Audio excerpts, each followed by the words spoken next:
Hello everyone, कैसे हैं आप सब। Welcome to food by Monika. आज हम बनाने वाले हैं तरबूज के छिलकों की खट्टी मीठी सब्जी। तरबूज सभी को बहुत पसंद आता है, लेकिन हम उसका पल्प खाते हैं और उसके छिलकों को डस्टबिन में फेंक देते हैं, जो कि काफ़ी न्यूट्रिशियस होते हैं। तो क्यों ना आज इससे सब्जी बनाई जाए। तो चलिए स्टार्ट करते हैं। इसके लिए हम लेंगे तरबूज के छिलके। यहाँ मैंने आधा तरबूज के छिलके लिए हैं और उसका हरा पार्ट हटा के मैंने इनको छोटे छोटे क्यूब्स में कट कर लिया है। अब हम लेंगे 2 हरी मिर्च बारीक कटी हुई और 1 चम्मच लहसुन अदरक का पेस्ट। अब हम एक पैन लेंगे, उसमें यहाँ पर मैंने 2 चम्मच ऑयल ऐड किया है और इसमें हम ऐड करेंगे 1 छोटा चम्मच जीरा, आधा छोटा चम्मच हींग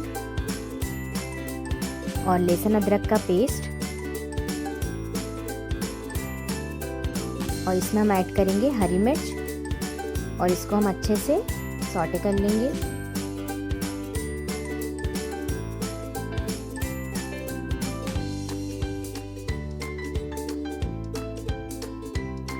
अब हम इसमें ऐड करेंगे 1 छोटा चम्मच हरा धनिया पाउडर, आधा छोटा चम्मच हल्दी, आधा छोटा चम्मच लाल मिर्च पाउडर और नमक स्वाद अनुसार। अब हम इसमें ऐड करेंगे हमारे तरबूज के छिलके और इसको हम अच्छे से मिक्स कर लेंगे।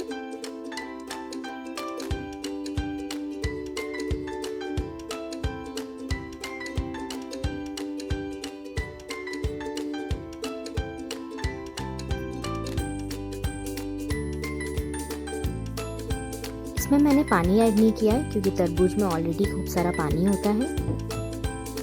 अब हम इसको ढक देंगे और कम आंच पर 5 से 6 मिनट के लिए पकने देंगे। तो जैसा कि आप देख सकते हैं ये थोड़े से पक चुके हैं। अब हम इसमें ऐड करेंगे 1 छोटा चम्मच शुगर,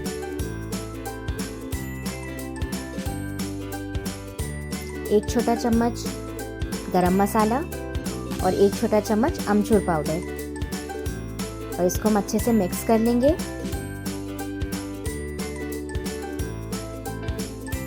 और इसको हम वापस से 5 से 6 मिनट के लिए पकने देंगे ढककर। तो लीजिए फ्रेंड्स, हमारी तरबूज के छिलकों की सब्जी बनके तैयार है। इसको हम बाउल में निकाल लेंगे और इसको हम गार्निश कर देंगे हरे धनिया के साथ। आप भी इसे ट्राई कीजिए और अगर आपको मेरी रेसिपी पसंद आई हो तो प्लीज़ लाइक कीजिए, शेयर कीजिए और मेरे चैनल को सब्सक्राइब करना ना भूलिए। Thank you.